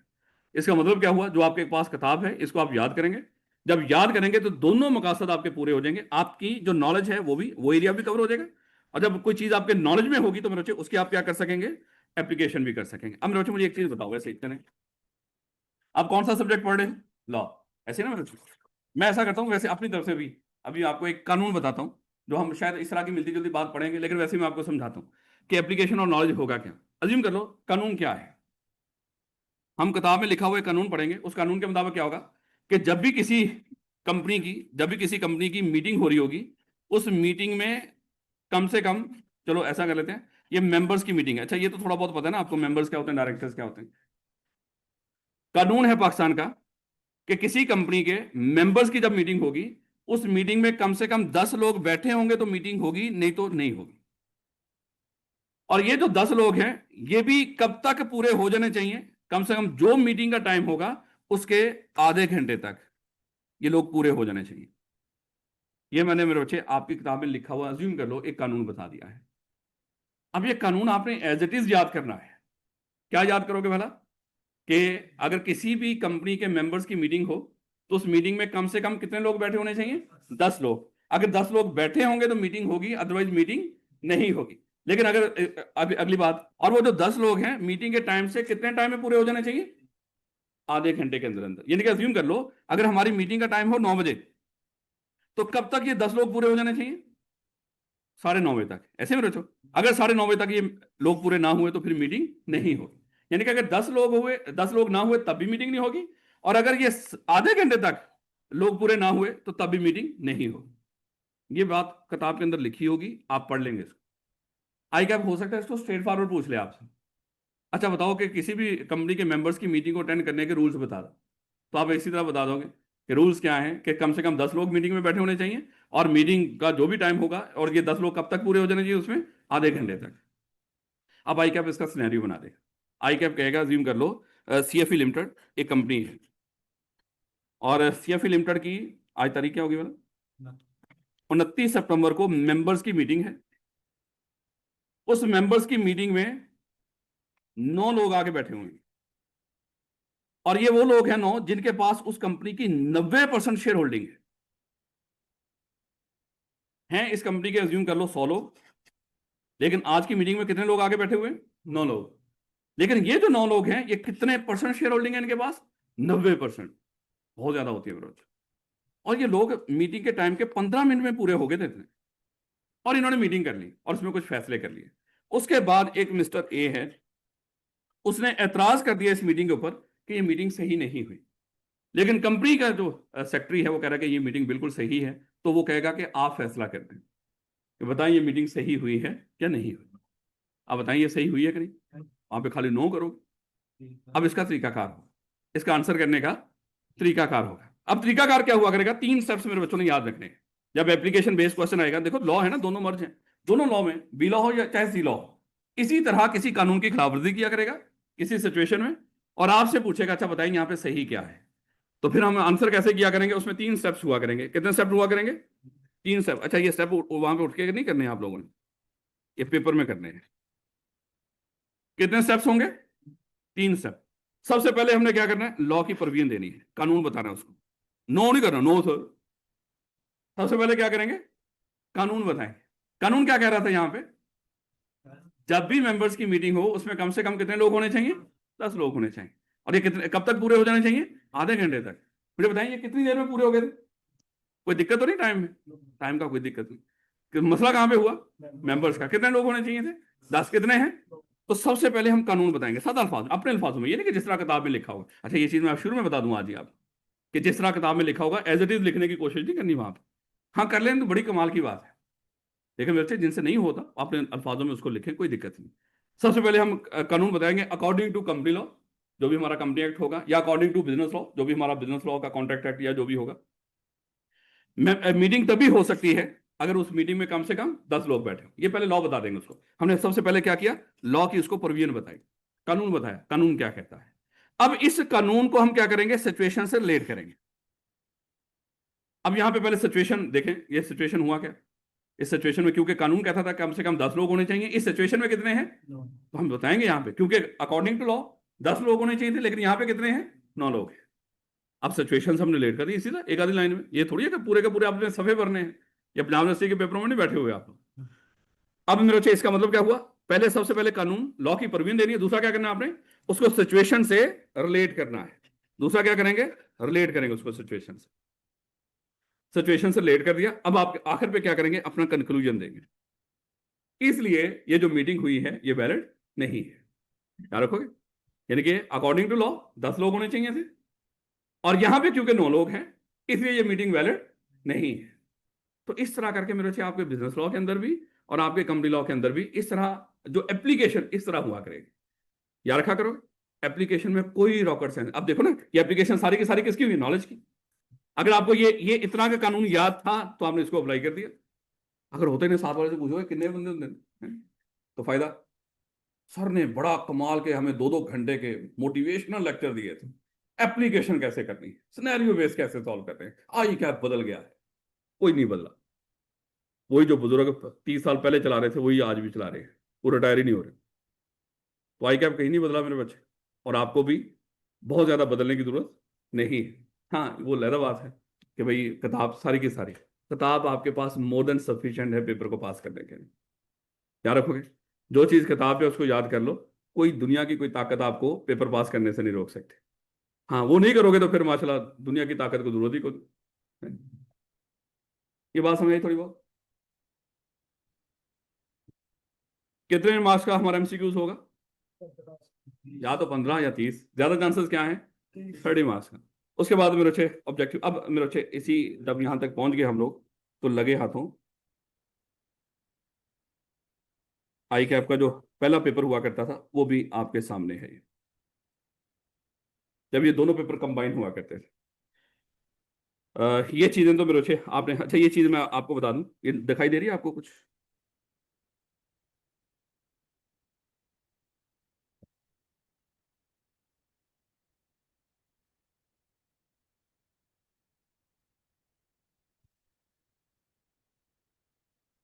ले बेटा, ये तीन चीजें, इनमें से सबसे पहले ये वाली चीज क्या लिखा हुआ है? सारे पढ़ो। अगर खुदा ना खासा किसी ने ना पढ़ा इसको, हो सकता है उसकी अटेम्प्ट लगे। पढ़ो उसको, क्या लिखा हुआ? तो आपने ना बोला, बोला ना, पक्की बात है, अटेम्प्ट का मसला है। क्योंकि अल्लाह से तो डरते को नहीं आप लोग, ना उस्ताद से डरते, अटेम्प्ट से डरते। इसलिए मेरे बच्चे, मैंने आपको अटेम्प्ट से ही डरा है। सही बात बता रहा हूँ, अल्लाह माफ करे। अल्लाह से डरना चाहिए, लेकिन सीए का बच्चा अटेम्प्ट से ज्यादा डरता है। हाल है, सत्यानाश नहीं करता, ब्लैक पेनल्टी ओनली। चलें, ये मैं क्यों बताया? जो भी क्लास में पेपर होगा, आपका टेस्ट होगा, वो सिर्फ आप ब्लैक बॉल पॉइंट से ही सॉल्व करेंगे। अगर किसी ने ब्लू बॉल पॉइंट यूज की, उसका पेपर, उसका जो टेस्ट होगा वो चेक ही नहीं होगा। याद रखोगे?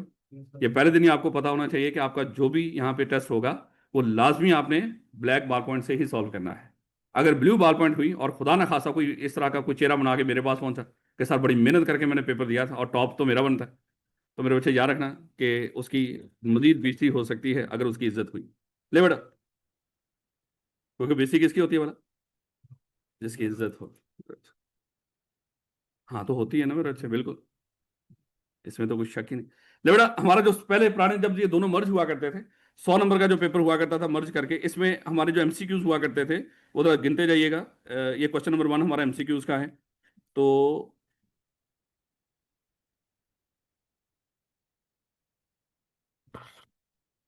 30 एमसीक्यूज हुआ करते थे। यानी कि ये शक्ल होगी आपके पेपर की। अगर पुरानी स्कीम के मुताबिक बनना तो इसी तरह ही चाहिए, इसलिए मैं ये पेपर लेकर आया, क्योंकि अभी मॉडल पेपर नहीं दिया, तो होना तो इसी तरह का चाहिए। यानी कि सबसे पहले सेक्शन ए होगा, और सेक्शन ए हमारा कौन सा हुआ करेगा? Multiple choice question. उसके बाद मेरे बच्चे हमारा सेक्शन बी होगा, और सेक्शन बी हमारा बिजनेस लॉ का। अच्छा, यहाँ पे देखो, उसने ये जो एमसीक्यूज हैं बी लॉ और सी लॉ के ज्यादा नहीं बताए हुए यहाँ पे, क्योंकि जब ये मर्ज हुए थे ना, उस वक्त भी सी लॉ के बच्चे थे। शायद ये आप लोगों को पता हो या ना पता हो, थोड़े से बच्चे ऐसे थे जिन्होंने सी लॉ का पेपर पास करना था। बी लॉ था उस वक्त मॉड्यूल बी में, और सी लॉ था मॉड्यूल डी में। कई बच्चों ने बी लॉ पास किया हुआ था, जो मॉड्यूल डी का सी लॉ था अभी भी रहता था उनका। जब दोनों पेपर को मर्ज कर दिया, नए बच्चों ने तो दोनों ही देने थे, जिसमें बी लॉ पास ही नहीं किया था, उसे तो देने ही नहीं आता ये वाला पेपर। लेकिन जिन बच्चों का बी लॉ पास था और सी लॉ रहता था, सी लॉ का अलग पेपर हुआ करता। इसलिए ये भी दिमाग में रखना कि अभी भी इसी तर्ज में पेपर हो सकता है आपका, ये बीएलडी का। और जो सी लॉ वाले बच्चे हैं जो भी बैठे हुए हैं यहाँ पे, उन बच्चों का वो पेपर अलहदा हो सकता है। याद रखोगे? तो उसके बाद में बच्चे हमारा सेक्शन बी हुआ करेंगे। सेक्शन बी में मर्केंटाइल लॉ, यानी कि हमारा ये बिजनेस लॉ का जो पोर्शन है, जो वॉल्यूम ए है, जो वॉल्यूम 1 है आपका, वो हुआ करेगा मेरे बच्चे, उसके सवाल। और उसके बाद मेरे बच्चे हमारा एक सेक्शन सी हुआ करता था, जिसमें कंपनी लॉ का टेस्ट हुआ करता। याद रखेंगे मेरे बच्चे? तो इस तरह करके ज्यादा चांसेस यही हैं कि शायद आई कैप कुछ इस तरह की चीज रखेगा, लेकिन बहरहाल हतमी तो आई कैप ने ही फैसला करना है। अच्छा, कोई सवाल हो ना वैसे दिमाग में, तो पूछ लिया करो, साथ साथ पूछ लिया करें, क्योंकि भूल जाते हैं आप लोग। तो मुझे कोई दिक्कत नहीं मेरे बच्चे, जैसे कोई क्वेश्चन हो तो साथ ही पूछ लिया करें उसको।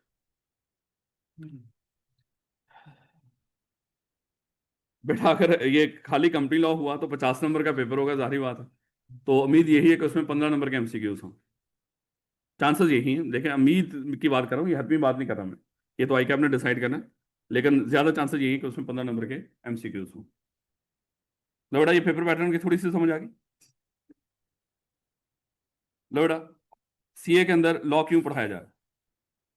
क्या सर हमें लॉ पढ़ा के वकील बनाना? क्योंकि पहले कुछ बच्चों को ऐसे लग रहा होता है कि शायद जब हम लॉ पढ़ लेंगे ना यहाँ पे, उसके बाद हम वकील बन लेंगे, काला कोट पहना करेंगे, और अदालतों में जिस कंपनी में हम कहीं काम कर रहे होंगे या अपनी फर्म को कहीं पे रिप्रेजेंट कर रहे होंगे, तो अगर हमारे ऊपर कभी कोई केस बना, या किसी कंपनी में जिसमें हम काम कर रहे होंगे केस बना, तो शायद हम खुद काला कोट पहन के अदालतों में जाके पेश होंगे। इसलिए लॉ पढ़ाया जा रहा है? नहीं मेरे बच्चे, लॉ इसलिए नहीं पढ़ाया जा रहा। अच्छा, सेम बातें इसी तरह की जब मैं पढ़ाऊंगा डीएसआर, उसमें भी इसी तरह की बात बताऊंगा। डीएसआर पढ़ाने का मतलब भी आपको कोई प्रोग्रामर या कोई आईटी एक्सपर्ट बनाना नहीं है मेरे बच्चों। सेम यहाँ पे भी लॉ पढ़ाना आपको, कत्तन भी वो बड़े वादे अल्फाज में बोल रहा है कि लॉ पढ़ाने का मकसद यहाँ पे आपको वकील बनाना नहीं होगा, बल्कि क्या है, सिर्फ लॉ की सूझबूझ देना, समझ देना। यानी कि जब भी कोई ऐसी सिचुएशन में आप इन्वॉल्व हो रहे हो जहां पे आपको फील हो रहा हो कि शायद यहाँ पे मैं गैर कानूनी काम कर रहा हूं, तो आप सोच रहे हो कि शायद अगर ये गैर कानूनी काम ना हो जाए, तो मुझे क्या कर लेना चाहिए, किसी वकील से मशवरा कर लेना चाहिए। ऐसी सिचुएशन को ढूंढने के लिए आपको लॉ पढ़ाया जा रहा है। यानी कि ऐसी सिचुएशन को ढूंढना जहां पे आपको लगे कि शायद यहां पे मुझे वकील से मशवरा कर लेना चाहिए, या कोई कानूनी मामला हो सकता है, इस चीज की समझ बूझ देने के लिए आपको ये सारे का सारा लॉ पढ़ाया जाए। याद रखोगे मेरे बच्चों, क्योंकि ignorance of law is no excuse. वो कहता है कि जब आप कानून की गलती करते हो इसकी कोई माफी नहीं होती, कि आप ये नहीं कह सकते कि सर मुझे तो इस कानून का नहीं पता था। अब आप चले मैं आपको बताता हूँ। मैं गया ड्राइविंग लाइसेंस के लिए अप्लाई किया, वो टेस्ट देने के लिए। तो दो साहब के साथ गया, दो साहब की गाड़ी वो ऑटोमेटिक थी, मैंने कभी नहीं चलाई है, तो मैं दूसरी चलाता हूँ जो गेयरों वाली होती। तो मैंने इनकी गाड़ी तो नहीं, वहां पे एक बंदा वैसे उन्होंने अपनी, अच्छा मजे की बात क्या, क्योंकि पाकिस्तान है, उनकी अपनी, मैंने कहा उनकी अपनी गाड़ियां होती हैं जो वहां पे ट्रैफिक पुलिस वालों की, तो मैं उनमें टेस्ट दे दूंगा। तो उन्होंने दो गाड़ियां वहां पे खड़ी की थी, दोनों खराब थी। अच्छा, उन्होंने फिर अपना एक बंदा वहां पे खड़ा किया हुआ है बाहर, जो रेंट पे गाड़ी देता है, 500 रुपया सिर्फ एक दफा ऐसे करके गाड़ी ऐसे लेके आनी। तो मेरे बच्चे, हराम जिसके मुंह को लगा हो ना, वो किसी भी तरीके से खाएगा, यकीन कर, ये नशा है। ये हराम खाने का एक नशा होता है, ये बंदा किसी भी तरीके से करेगा। यानी कि लोग बेचारे इतनी दूर दराज से आते हैं वहां पे टेस्ट देने के लिए। अब हर बंदे के पास गाड़ी थोड़ी होती है जो वहां पे ड्राइविंग लाइसेंस बना रहा है। लेकिन उन्होंने क्या किया, वो अपनी गाड़ियों को कह रखा है कि वो, मैंने कहा कि वो गाड़ी वो कह लेकर आए। मैंने कहा कि नहीं आपकी गाड़ी में, कहता है कि नहीं हमारी तो गाड़ी ही खराब है। मैंने कहा वो बंदा इतनी दूर से आया तो अब मैं कैसे वापस जाऊँ। अब फिर लेकर आऊँ, वो कहता है कि ठीक है 16 दिनों में या इतने दिनों में जब मर्जी ले आइएगा गाड़ी तो दे दें। है जी वो, अच्छा बाहर गया तो एक बंदा कह रहा था कि ये गाड़ी है, अच्छा वो उन्हीं का बंदा है। क्योंकि मैं फिर दोस्त साहब को भी टेस्ट था रात तक, फिर वो उनके साथ खड़ा हुआ बैठ के, उन्होंने जब सारे मामला खत्म हो गए तो बैठे सारे हिसाब किताब कर रहे थे सारे दिन का। तो कहने का मतलब कि खैर तो इग्नोर, अच्छा हुआ क्या, तो उन्होंने वो गाड़ी मैंने उनसे ले ली, वो जो रेंट वालों की। तो जब वो दी जो टेस्टिंग के लिए किया, तो उन्होंने वहीं पे जाके, जब मैं गया ना वापस नहीं लेकर आने दी मुझे गाड़ी, उन्होंने वहीं पे रोक दिया, रुके बाहर आ। मैंने कहा क्या हुआ, वापस तो जाने दे, अभी टेस्ट कंप्लीट थोड़ी हुआ है। कहते हैं आपने बेल्ट ही नहीं लगाया। मैं हमेशा बेल्ट लगाता हूँ, ये तो टेस्टिंग के लिए है ना, तो आप ड्राइविंग चेक करो। कहता नहीं हर चीज देखनी होती है यहाँ। उन्होंने कहा कि अब आपने 16 दिनों के बाद आना टेस्ट देने के लिए। मैंने कहा कि ये कहता कानूनी, कानून है ना बेल्ट लगाना, आपने जब गाड़ी में बैठ के तो बेल्ट लगाना। आप ड्राइविंग सीट पे बैठे हो, बगैर बेल्ट के कैसे बैठ सकते हैं। तो भैया 16 दिन अब टाइम वो गुजर रहा है मेरा, 16 दिन हुआ। तो कहने का मतलब ignorance of law is no excuse. अगर कानून की गलती करोगे ना मेरे बच्चे, इसकी कोई माफी नहीं। अगर आप कहेंगे सर ये देखो सर मेरी मूंछों से डर जाओ सर, है, वो कहते हैं कि ऐसा कुछ नहीं। आप लोग अब इतने दिनों के बाद आइएगा तो मेरे बच्चे ये हाल होता है, इसलिए जरा थोड़ा सा ख्याल करना है आप लोगों ने। ये 50 मार्क्स के पेपर में, हाँ हाँ सही है भाई, सही नहीं बेटा। तो बड़े सारे मेरे अच्छे मामला होंगे, इवन देन इंशाल्लाह जब आप क्वालिफाई करोगे, किसी अच्छी कंपनी में जाके नौकरी करोगे, जब नौकरी करोगे वहाँ पे आपका एक कॉन्ट्रैक्ट हो रहा होगा। उस कॉन्ट्रैक्ट में कौन सी जो कानूनी रिक्वायरमेंट्स आपने पूरी रखनी है ताकि वो वैलिड कॉन्ट्रैक्ट बन जाए, क्योंकि हर चीज़ कॉन्ट्रैक्ट नहीं होती। तो इस तरह की चीज़ें बच्चे ये सारा सिखाना उसका मकसद है। नहीं बेटा, अब छोटी छोटी बातें करते हैं और अपना पढ़ना शुरू करते हैं। रीजन ऑफ फेलियर क्या होते हैं लॉ के अंदर, क्योंकि मेरे बच्चे सारे का सारा रट्टा है, इसको मैं रट्टा ही बोलता हूँ मेरे बच्चों। मैंने आपको एक चीज़ समझा दी, बगैर नॉलेज के कुछ नहीं होगा यहाँ पे। कुछ तो पेपर आने ही स्ट्रेट फॉरवर्ड नॉलेज बेस है, और कुछ जो एप्लीकेशन होगी वो भी कहाँ से आएगी, नॉलेज है। जो याद होगा वही आपने अप्लाई करना है। तो इसलिए मेरे बच्चे यही सबसे बड़ा हमारे में कमी है कि हम कहते हैं हम कॉन्सेप्चुअली बड़े स्ट्रांग हैं, हालांकि ये भी बकवास कर रहे होते हैं। ये जो कहते हैं ना कि मेरे कॉन्सेप्ट बड़े तकड़े हैं, मुझसे रट्टा नहीं लगता, नहीं ऐसी कोई बात नहीं। रट्टा लगाने के लिए आपके पास मान लो कि टाइम ही नहीं है इतना, वैसे ही आप इस चीज़ पे डाल रहे हो कि शायद आपका जो कॉन्सेप्ट अच्छा है, रट्टा बुरा है। लेकिन मेरे बच्चे यहाँ पे रट्टा होगा तो ये पेपर पास होगा, नहीं होगा तो फिर भी पास हो जाएगा। पास दोनों सूरतों में हो जाना, ऐसा कुछ नहीं मेरे बच्चे, फेल फूल होने वाला मामला नहीं। ले बेटा, एक रीजन ऑफ फेलियर क्या है, माशाल्लाह किताबें इकट्ठी करते जाओ, नोट्स इकट्ठे करते जाओ। वो फलाने टीचर के बड़े आसान नोट्स हैं, फलानी किताब बड़ी आसान लिखी हुई है, इकट्ठी करते जाना मेरे बच्चे, ये भी एक रीजन ऑफ फेलियर है। तो याद रखिएगा कि जो चीज़ टीचर बता रहा हो ना, जो किताब टीचर बता दे, कोशिश करना उसी को फॉलो करना, ये फायदा होगा आपका। बड़े दोस्त आपको कहेंगे, मैं जैसे अभी आपको बताऊंगा, कुछ हर एक ने आपको ये कहना कि ये किताब ना यूज़ कर, इसके अलावा जो मर्जी किताब यूज़ कर लो, लेकिन ये ना करना। लेकिन मेरे बच्चे यही किताब सालों से पढ़ाते आ रहे हैं, यही किताब आई कैप देता है, और इसी किताब से हमने पेपर पास करना है। तो मेरे बच्चे एक एक इसमें जो सबसे बड़ा इशू आएगा वो क्या आएगा, कि आप पढ़ते जाएंगे और भूलते जाएंगे।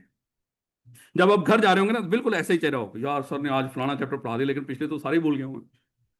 तो अब इसका क्या करें, इसका एक ही तरीका कार होता है मेरे बच्चों, कि जो चीज़ आपने पढ़ ली हो, थोड़ा सा टाइम निकाल के उसको रिवाइज करते जाओ, बिल्कुल अखबार की तरह। ये नहीं कि आपने बैठ बैठ के एक ही दफा सारे का सारा तैयार करने की कोशिश करिए, नहीं, बार बार चीजों को क्या करते जाओ, रीड करते जाओ।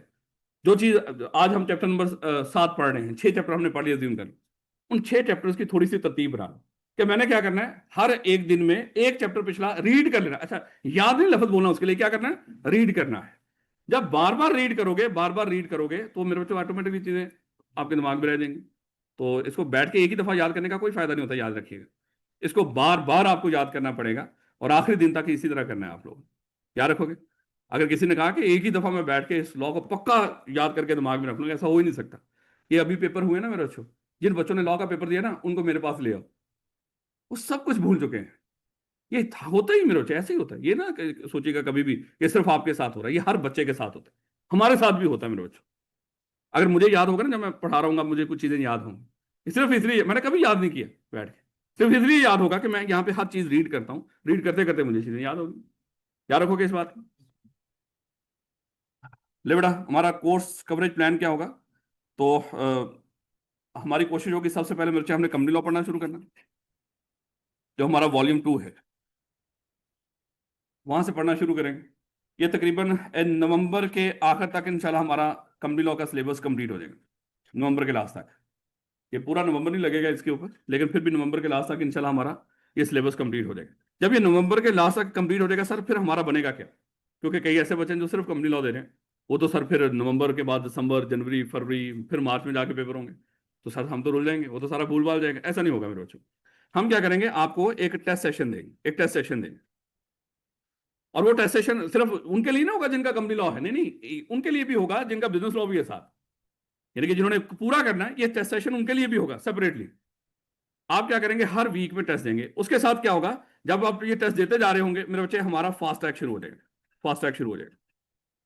जब फास्ट ट्रैक शुरू होगा, तो ये भी आपके पास ऑप्शन होगा कि आप चाहें तो अगर कोई चैप्टर मिसिंग हो, या कोई आप दोबारा से आपको लग रहा हो कि नहीं कुछ चीजें भूल गई, मैं जाके दोबारा क्लास ले लेता हूँ, ये फास्ट ट्रैक जो बच्चे अभी बैठे होते हैं, फास्ट ट्रैक उनके लिए फ्री होता है।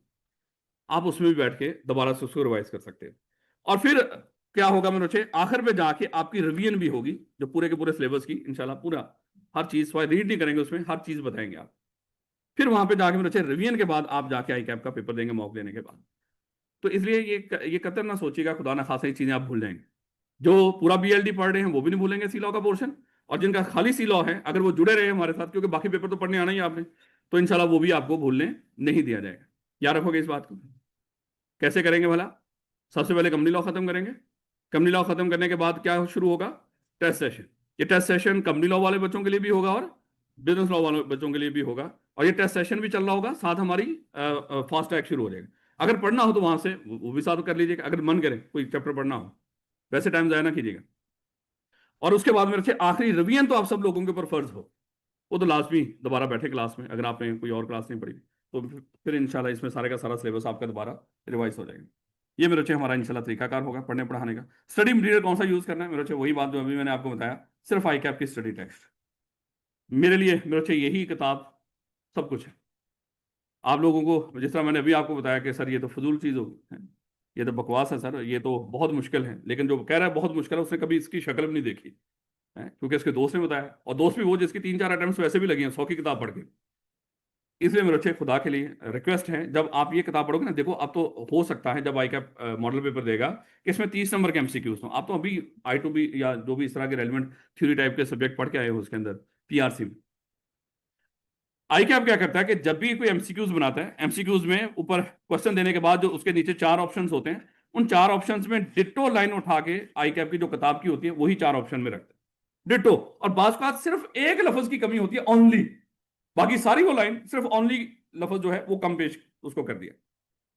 तो इतना आई कैप अपनी किताब को फॉलो करवाता है, यानी कि डिट्टो सारे एमसीक्यूज के ऑप्शन रख दिया। अगर आपने वो किताब पढ़ी नहीं होगी, आपको कैसे पता चलेगा कि ये वाकई ऑप्शन है कि नहीं? इसलिए मेरे बच्चे मैं एहतियातन क्या करता हूँ, जब भी कोई पेपर जिसमें एमसीक्यूज हो, हाँ टेक्स्ट में नहीं होता तो मैं कहता हूँ बच्चों को जो मर्जी पढ़ लो, लेकिन जब बात आएगी बी लॉ की या जैसे डीएसआर आज पढ़ेंगे, तो बच्चे उसमें लाजमी तौर पे फिर कौन सी किताब फॉलो करनी है, मेन यही होगी। हाँ अगर चाहें तो आप कोई और यूज़ करना चाहें तो वो कर लें, मुझे कोई एतराज़ नहीं। लेकिन खबरदार अगर किसी और किताब से किसी ने मुझसे सवाल पूछा और वो आई कैप की स्टडी टेक्स्ट में वो चीज़ ना हुई, तो मैं बेइज्जती भी करूंगा, आंसर तो दे दूंगा मैं उसका, लेकिन मैं बेइज्जती लाजमी करूंगा उसको। क्योंकि जो चीज़ किताब में आई कैप की किताब, आई कैप क्या कहता है, आई कैप कहता है कि जो मेरी किताब, देखो दो चीज़ें आई कैप के पास, आई कैप की तरफ से, एक सिलेबस और दूसरी किताब, ये दो चीज़ें होती हैं किसी भी सब्जेक्ट की।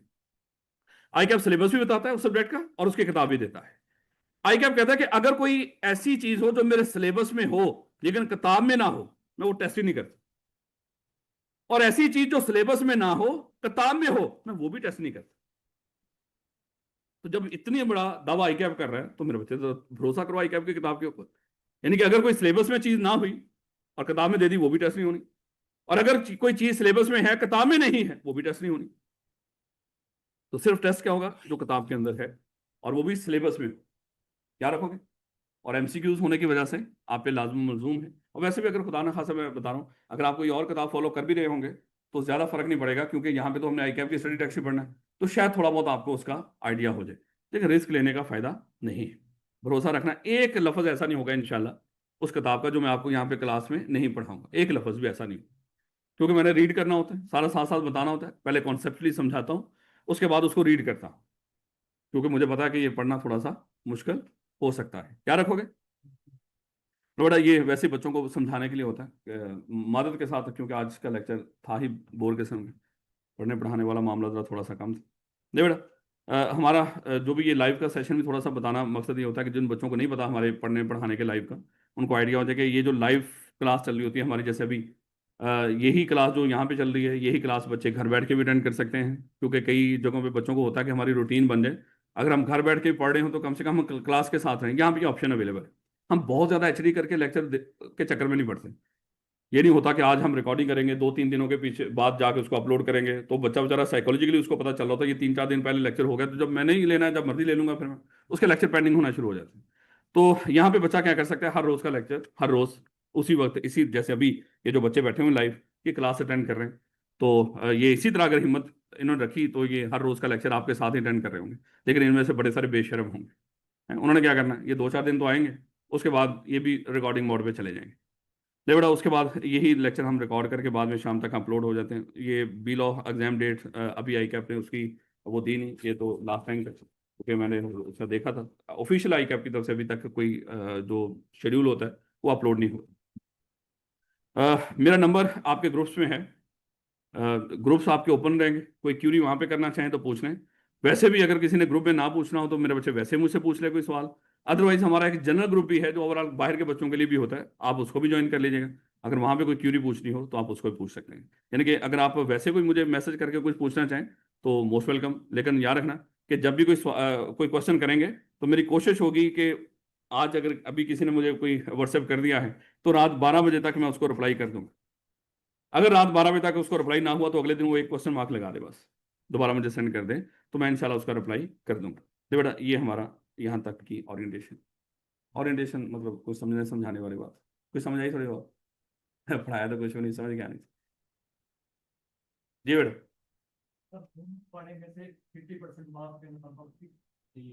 नहीं, ओवरऑल अगर आपके बी लॉ में आया 1 नंबर और 49 आ गया आपके सी लॉ में, आप पास हैं। ये बहुत अच्छा क्वेश्चन पूछा आप। जिन बच्चों का कम, हाँ, लेकिन जो नशे जिनका बी लॉ वैसे ही पास है, सी लॉ देना है, वो ये ना सोचे कि उसमें 1 नंबर ले लूंगा तो काम चलेगा, उधर से 49 थे मेरे, अल्लाह माफ करे। तो उन्होंने फिर वो 25 लेने, जो सी लॉ वाले पोर्शन होगा, जो सी लॉ वाले बच्चे, तो बाकी जो बच्चे हैं उनका मेरे बच्चे ओवरऑल 50 मार्क्स चाहिए होते हैं, अलग अलग दोनों पोर्शन को पास नहीं करना। क्योंकि देखो ना एमसीक्यूज तो उसके जिस तरह पुराना पेपर था, एमसीक्यूज तो कटेंगे, और होता पहले भी ऐसे ही था, पहले भी ऐसा। दोनों एरियाज को पास करना जरूरी है। बड़ा कोई और सवाल? उनका वो नहीं आसान, समझ लो वैसे ही आसान है। वो नहीं, कुछ नहीं हो, वो वैसे जिस तरह पहले था उसी तरह ही है। उतना ही वो नॉलेज बेस पूछेंगे, उतना ही एप्लीकेशन बेस पूछेंगे, वही सिलेबस होगा, बल्कि थोड़ा सा कम हो। वो कैसे हो सकता है? डिफिकल्टी लेवल कैसे बढ़ता? अच्छा, मुझे आज तक वैसे समझ नहीं आई इस चीज की। और जो यार क्या सिनेरियो ज्यादा समझाया तो है सिनेरियो, कहाँ से सॉल्व करना है सिनेरियो आपने? नॉलेज से। इसलिए खुदा के लिए मैं बार बार ये लफ्ज कहता हूँ, कतई ना ये जो हम लोग आपको जरा थोड़ा सा डराने की कोशिश करते हैं ना, इस डर में ना जाए। मैं कभी भी नहीं डराता बच्चों को। इसलिए बच्चे वो कहते हैं कि ठीक है सर आप डराते नहीं तो फिर हम आपसे पढ़ेंगे भी नहीं। वो उनकी मर्जी है। जी बेटा। सर ये सिलेबस टोटल क्रैनिंग वाला होगा या फिर कॉन्सेप्चुअल स्टफ भी होगा? कानून कानून है, इसका क्या कॉन्सेप्ट होना है बच्चे? हेलमेट पहनना आपने, आप कहेंगे नहीं सर कॉन्सेप्ट समझाएं, हेलमेट पहनना बस, सेम है बच्चे मादत के साथ। हाँ, अब ऐसे वो ऐसा बात है कि माशाल्लाह यहाँ पे मैं कहूंगा, देखो ये टॉपिक मैंने कैसा कॉन्सेप्ट दिया मैंने, सब बकवास। लॉ का कोई कॉन्सेप्ट नहीं होता, कानून कानून है, इसको आपने याद रखना है जैसे मर्जी हो। लेकिन मैं पढ़ाते हुए आपको लफ्ज कॉन्सेप्ट जरूर यूज करूँ, कि मैं आपको कॉन्सेप्टली पढ़ा रहा हूं, अदरवाइज इसमें कॉन्सेप्ट नहीं है। भाई चूरन भी तो बेचना है ना, ऐसे थोड़ी होगा। कोई और सवाल? सिंपल लैंग्वेज के पास। बिल्कुल मेरे बच्चे, बिल्कुल। बस आई कैप के एग्जामिनर को ये बता देना है कि यहाँ पे जो भी वो चीज क्वेश्चन उसमें पूछा था, उसका जवाब आप समझा दें अपने अल्फाजों के अंदर, जो मर्जी वर्डिंग यूज करें। आई कैप ये कहता नहीं, ये कहता कि आई कैप ये जो डिटो अल्फाज, हाँ अल्फाज पूरे कर दीजिएगा उसके। हाँ, जो नॉलेज बेस्ड क्वेश्चन होता है ना, उसमें ना थोड़ा सा ध्यान रखना होता है, जितना हो सके आप रेलिवेंट किताब में से, क्योंकि नॉलेज बेस है, मतलब जो चीज किताब में लिखी है वो दो। तो वहां पे फिर आई कैप जरा थोड़ा सा बात का जिद कर लेता है एग्जामिनर, ये एग्जामिनर कमेंट्स में भी आपको दिखा देंगे। वो कहता है कि ले, इस बच्चे ने एक पॉइंट लिखा, वो जो पॉइंट था वो 2 लाइनों का था, इसने एक लाइन लिखी, अगली लाइन तो लिखी नहीं। तो बात का एग्जामिनर इस तरह की बात करता है। कोई और सवाल मेरे बच्चों? बाकी सवाल जो भी होंगे इंशाल्लाह वो जैसे जैसे पढ़ते जाएंगे आपको उसके जवाब मिलते जाएंगे। लेकिन फिर मैं आपको कह रहा हूँ कि मेरे बच्चे, कोई भी चीज़ जब आपने याद रखनी हो ना, जब तक उसकी सूझबूझ ना हो, समझ ना हो, वो चीज़ याद नहीं रहती। जैसा बच्चे ने पूछा कि सर कॉन्सेप्चुअली होगा, आपको समझना पड़ेगा मेरे बच्चे, चाहे उसको कॉन्सेप्चुअल कह लो चाहे कुछ भी कह लो। अगर एक चीज़ की आपको समझ ही नहीं, वो कभी भी आप याद नहीं रख सकते। याद रखने के लिए उसको क्या करना पड़ेगा, आपको समझना पड़ेगा। तो इसलिए मेरे बच्चे आपको पहले अच्छे तरीके से समझाया जाएगा ताकि आप उसको याद रख सकें। लेकिन मैं याद रखवा देता हूँ अल्हम्दुलिल्लाह। ये नहीं है देखो सर फिर आप चूरन बेच रहे हो, हैं? बात उधर ही आ जा रही है। मैं हम लोग क्या करते हैं, हम बार बार चीज़ों को रिपीट करते हैं। मैं क्या करता हूँ कि जैसे ही कोई भी चैप्टर है, अगला चैप्टर, आज एक चैप्टर खत्म हो गया, हम दूसरा चैप्टर शुरू करने जा रहे हैं, हो सकता है मैं पूरे का पूरा चैप्टर आपको मैक्सिमम 5 मिनट का यहाँ पे टाइमर लगाएं, उस 5 मिनट में पूरे का पूरा चैप्टर। हर रोज मेरी आदत है कि मैं पिछला लाजमी रिपीट करवाता हूँ, चाहे उसमें 10 मिनट लगे 15 मिनट लगे। मैं वैसे नॉर्मली 1 घंटे की क्लास हुआ करती थी, उसमें सिर्फ आधा घंटा पढ़ाता था, ओके। लेकिन अब मामला उस तरह का नहीं होगा।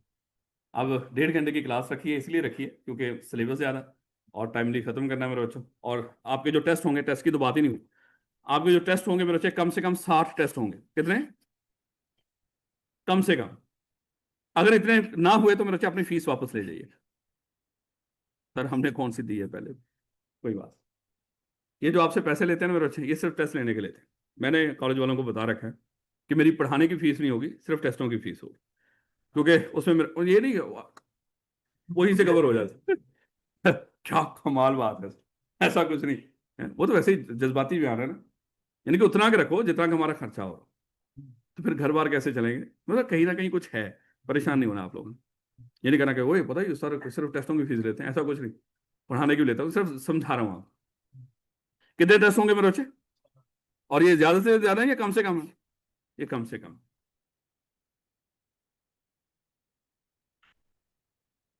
तो पहले दिन तो सारे ऐसे होते हैं। हाँ, क्लास टाइम में कभी टेस्ट नहीं होता। हाँ, क्लास टाइम में सिर्फ आपकी क्लास हुआ करेगी। ये टेस्ट क्लास के अलावा होगा, आपको टेस्ट रूम बता दिया जाएगा, आप वहाँ पे जाके दिया जाएंगे। जो एमसीक्यूज होंगे मेरे बच्चे, वो गूगल क्लासरूम के जरिए होंगे, वो आपको दे दिया जाएगा। जैसे अपलोड हो गया तो आपको मैसेज आ जाएगा अपलोड हो गया, तो आपने 3 बजे तक 4 बजे तक उसको सॉल्व करना है। तो एमसीक्यूज आपके पेपर पे कम ही हुआ करेंगे, वो सारे के सारे गूगल क्लासरूम के जरिए होंगे। जो सब्जेक्टिव हैं वो आपको जारी बात है, लेकिन वो क्लास में नहीं हुआ करेगा। याद रखना, कभी भी कोई टेस्ट अनाउंस हो उसमें क्लास एज पर शेड्यूल होती है उसकी, उसका कोई लेना देना नहीं होता क्लास के साथ किसी भी टेस्ट का। याद रखोगे इस बात? कोई और सवाल मेरे बच्चों? पूछ लो।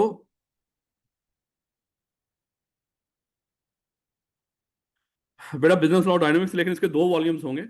अगर आप अभी थोड़ा सा पैसे जरा कम लगाओ, अभी आप सिर्फ वॉल्यूम 2 लीजिएगा, उसके बाद आप वॉल्यूम 1 ले लीजिएगा। लेकिन अगर आपको लग रहा है कि नहीं मैंने माशाल्लाह दोनों अभी से पढ़ना शुरू कर देना, आपकी मर्जी, दोनों इकट्ठे ले लो। आपकी, मैं सिर्फ बता रहा हूँ कि आप इस तरह किस्तों में भी पैसे पे कर सकते हैं। बेटा आप वो आपके साथ शेयर कर दिया जाएगा, आप टेस्ट आपके ग्रुप में शेयर कर देंगे और उसको आप सॉल्व करके उसकी पिक्चर्स लेके आप उनके साथ जो सब्जेक्टिव होगा टीए को सेंड कर दिया करेंगे, इंशाल्लाह वो चेक करके। और जो टेस्ट आपको चेक होके वापस ना मिले, आप बताना, आपकी जिम्मेदारी, मुझे बताएं क्योंकि टेस्ट वापस नहीं मिले। रिस्क लाजमी लेना, वहाँ पे 12 चैप्टर देख रहे होंगे ना आप, तो बेहतर नहीं कि बंदा नई किताब ही पढ़ ले उसको। देखो 500-700 रुपये का कोई फर्क नहीं, पूरी अटेम्प्ट आपकी, आई कैप की एग्जामिनेशन फीस, घर वालों की तवक्कुआत जो अरबों की है, किसी और की भी तवक्कुआत है। तो बेटा इतनी तवक्कुआत के साथ जब आप पेपर दे रहे हो है, तो फिर मेरा ख्याल है 600-700 रुपये के बारे में ना सोचें, ये लगा दें। कोई और सवाल? है? ये देखो नशे में कहता कि ऑनलाइन पढ़ा लेकिन टेस्ट फिजिकल है। हो सकता है मेरे बच्चों, हो सकता है बड़ा टेस्ट हो तो फिजिकल ना कर। बिल्कुल मेरे बच्चों, हमारे जो ऑनलाइन वाले बच्चे हैं इनके साथ हम ऑनलाइन वाले बच्चों का सलूक ही नहीं करते, ये हमारे लिए फिजिकल ही होते हैं। अगर कभी भी इनका ईमान दोबारा जाग जाए तो ये वापस फिजिकल आ सकते हैं, ये यहाँ पे लाइब्रेरी में बैठ सकते हैं, यहाँ पे आके फिजिकल टेस्ट दे सकते हैं, हमारे इन दोनों में डिस्टिंक्शन नहीं होते।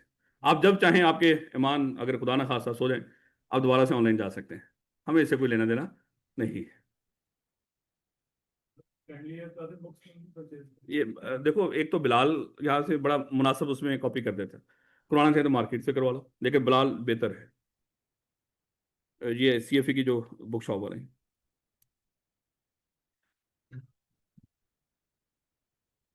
मेरा ख्याल है कि पढ़ेंगे कल ही। करें। कोई और सवाल है तो कर लो मेरे बच्चों। कल वॉल्यूम 2 की किताबें मेरे बच्चे सारे बच्चों के पास चेक करनी है पहले, और क्लास आपकी टाइम पर हुआ करेगी, क्योंकि आज सारे इमरान शाह साहब की क्लास नहीं थी पहले, तो इसलिए मैं भी जरा थोड़ा सा रिलैक्स था कि क्लास बच्चा पहले ही पढ़ने आया तो वो आएगा ही पहले ही 5-7 मिनट थोड़ा सा लेट आएगा, इसलिए मैं मेरा ख्याल है 10:07 में एंटर हुआ। लेकिन वैसे इसके बाद मैं इंशाल्लाह हमेशा सर की क्लास खत्म होने से पहले यहाँ पे अवेलेबल हुआ करेंगे बाहर। तो जैसे ही क्लास खत्म हुआ करेगी सर की तो साथ ही शुरू हो जाएगा कि हाँ पानी शानी पी सकते हो आप जाके।